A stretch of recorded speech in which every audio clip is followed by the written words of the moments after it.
చాలామందికి సింగిల్ పాదం పెట్టిన తర్వాత దీన్ని ఎలా సెట్ చేయాలో తెలుస్తలేదు అన్నారు కదా.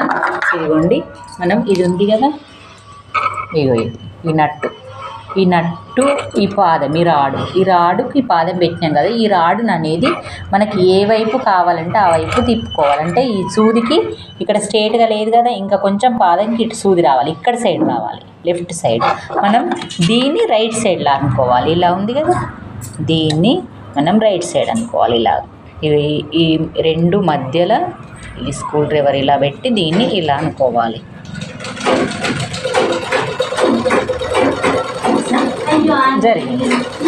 జరిగేసరికి ఇక పాదంకు స్ట్రేట్గా ఇలా పాదంకు స్ట్రేట్గా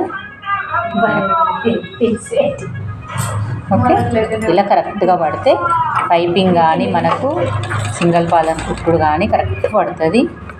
ఇది ట్రై చేయండి. మళ్ళీ మనం డబుల్ పాదం పెట్టిన తర్వాత మనకి ఇది సేమ్ మళ్ళీ సెట్ చేసుకోవాలి, లేకపోతే ఈ పాదం మీద కుట్టు పడుతుంది అన్నట్టు, అంటే సూది పడి సూది ఇరిగిపోతుంది. అలా పడకుండా మనం ఇలా సెట్ చేసుకోవాలి.